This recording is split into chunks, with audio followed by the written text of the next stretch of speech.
Saudara-saudari yang terkasih dalam Kristus, kali ini kita berbicara tentang Yudas. Mengapa Yudas menyerahkan Yesus dan mengapa Yesus membiarkan saja dirinya untuk diserahkan? Dan siapa sebenarnya itu Yudas? Saudara-saudari yang terkasih dalam Kristus, siapa itu Yudas? Pertanyaan yang perlu dijawab.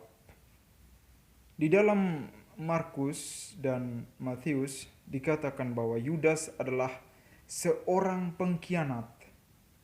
Di dalam Matius bab 26 ayat 14 dan di dalam Markus bab 14 ayat 10 sampai dengan 11 dikatakan bahwa Yudas adalah seorang pengkhianat. Dan di dalam Injil Lukas dikatakan bahwa Yudas juga adalah seorang pengkhianat. Namun pengkhianatannya itu dimotivasi oleh iblis. Dan akhirnya ia bermufakat dengan para imam kepala dan para pengawal bait Allah. Dan di dalam Injil Yohanes secara lebih dramatis lagi dikatakan sebanyak 3 kali. Di dalam Injil Yohanes bab 13 ayat 2, di dalam Yohanes bab 18 ayat 2 dan Yohanes bab 18 ayat 5 dikatakan bahwa Yudas adalah seorang pengkhianat. Pengkhianatan yang dilakukan oleh Yudas dimotivasi karena diawali dengan kerasukan iblis. Yudas kerasukan iblis dan kemudian ia mengkhianati Yesus. Saudara-saudari yang terkasih dalam Kristus, mengapa Yudas teganya melakukan hal-hal seperti itu untuk Tuhan Yesus? Perlu kita terangkan, Yudas ingin menjadikan Yesus sebagai sosok pemimpin yang revolusioner bagi orang-orang Yahudi saat itu, karena ia ingin supaya Yesus melakukan pemberontakan terhadap orang Romawi setelah itu, karena Yesus mempunyai banyak pengikut. Kita menyaksikan sendiri atau mendengar sendiri, telah difirmankan pada Minggu Palma bahwa Yesus memiliki pengikut yang begitu banyak. Banyak orang bersorak-sorai dan menyambut Yesus sebagai Raja Daud. Hosana putra Daud. Artinya bahwa teriakan harapan akan kemerdekaan bagi bangsa Yahudi saat itu juga saya berpikir bahwa bisa menginspirasi sosok seorang Yudas untuk sampai pada tahap mempunyai iman yang sangat dangkal dan mempunyai gambaran yang sangat dangkal tentang Yesus. Saudara-saudari yang terkasih, itulah sehingga Yudas ingin menyerahkan Yesus dengan harapan akan terjadi pemberontakan, revolusi besar-besaran. Karena kita melihat di mana-mana seorang pemimpin yang mempunyai pengikut pasti akan melakukan revolusi atau demo yang besar-besar hanya untuk pemimpinnya. Dan kemudian dengan cara itulah mereka akan menjadikan Yesus sebagai pemimpin politik. Model seperti itu yang Yudas harapkan. Namun apa yang terjadi? Ia gagal. Hal itu tidak terkabulkan. Mengapa tidak terkabulkan? Karena Yesus memilih untuk menyerahkan dirinya untuk disalib, untuk menebus dosa-dosa kita. Saudara-saudari yang terkasih, begitu luar biasa tindakan Yesus. Artinya bahwa penyaliban itu bukan karena Yesus mengikuti keinginan Yudas yang telah dirasuki oleh iblis itu. Tetapi Yesus memilih untuk disalibkan itu. Yesus memilih dengan setia Karena itu keinginannya untuk disalibkan. Karena di beberapa kesempatan Yesus mengatakan di hadapan pemimpin saat itu, orang yang menyerahkan aku kepadamu lebih besar dosanya. Artinya bahwa Yesus tidak sepakat dengan tindakan penyerahan Yudas ini. Sehingga kita tidak bisa mengatakan bahwa karena Yudas sehingga Yesus bisa menebus. Tidak bisa seperti itu. Karena Yesus sendiri mengatakan bahwa orang yang menyerahkan dia dosanya lebih besar. Artinya bahwa Yudas memiliki dosa.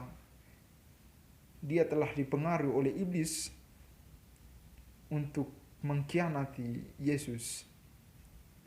Dan model seperti itulah yang terjadi. Iblis berkeliaran di mana-mana untuk mengkhianati. Mempengaruhi manusia untuk mengkhianati Allah, untuk mengkhianati Yesus. Saudara-saudari yang terkasih dalam Kristus, Yesus memilih untuk menyerahkan diri. Itu menimbulkan konflik batin yang luar biasa bagi Yudas.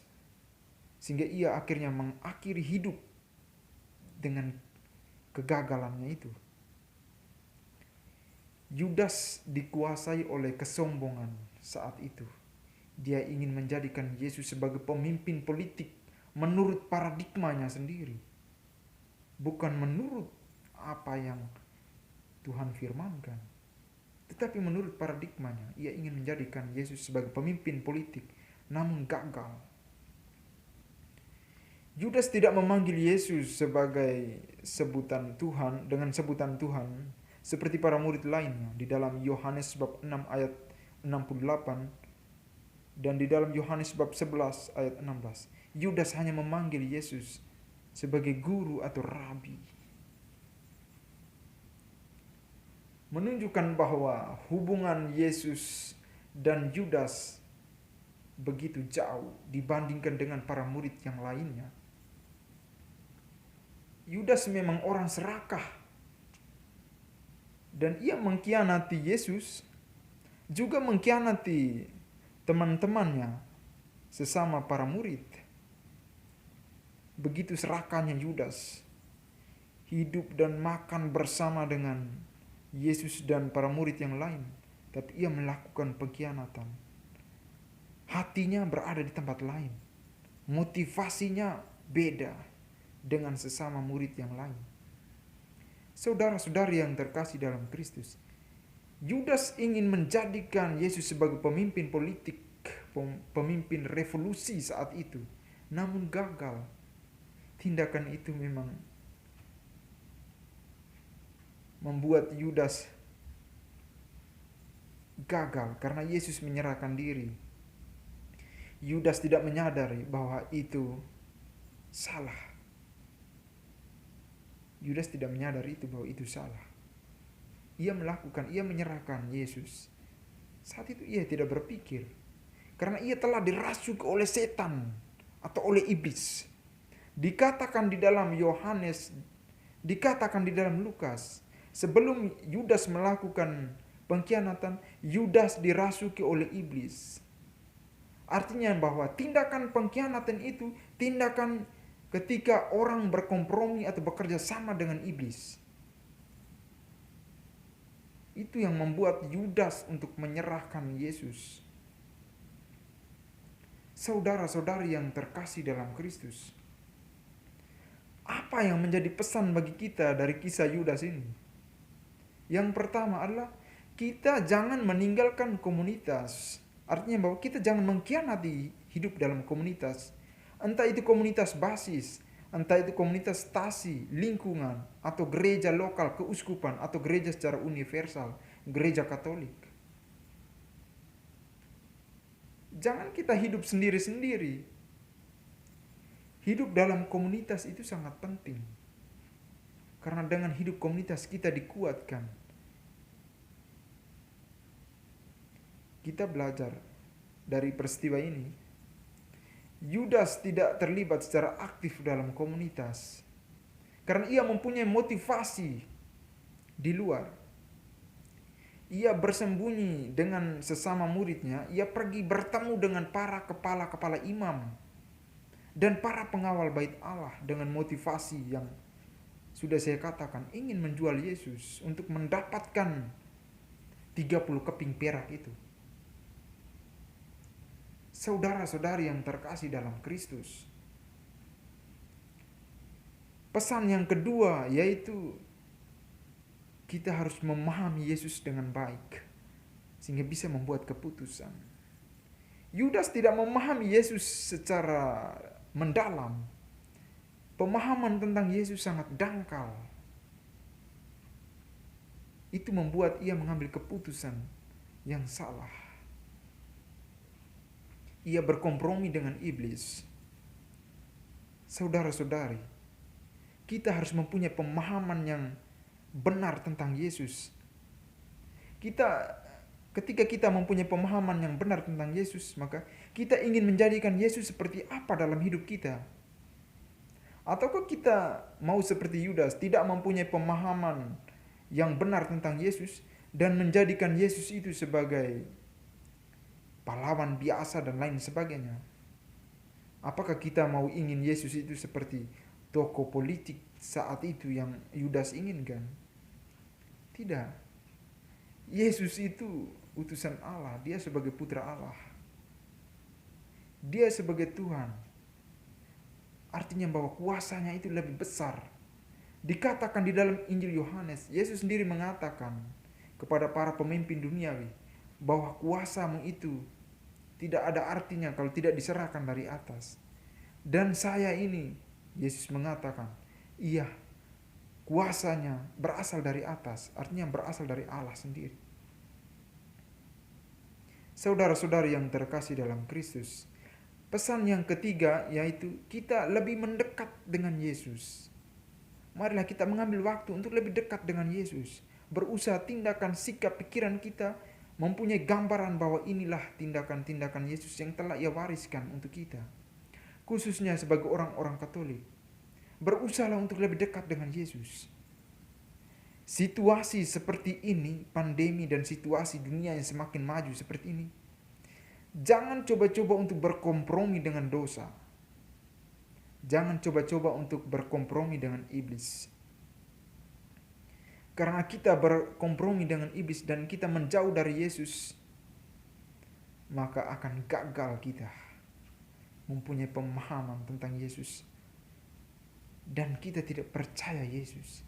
Maka poin atau pesan yang keempat yaitu kurang iman akan Yesus menjadi masalah yang sangat besar bagi kita. Seperti Yudas. Yudas mempunyai iman yang sangat kurang. Ketika duduk makan bersama Lazarus, Yudas mengatakan, mengapa minyak itu tidak kita jual saja? Pemahaman yang dangkal saat itu. Karena motivasinya sudah dipengaruhi oleh iblis untuk menjual minyak itu untuk mendapatkan uang dan akhirnya ia yang mengambil uang itu. Model seperti itu jangan terjadi di dalam gereja kita, khususnya gereja Katolik. Saudara-saudari yang terkasih, marilah kita menumbuhkan iman kita untuk percaya kepada Yesus. Supaya jangan menjadi masalah yang besar karena kekurangan iman kita.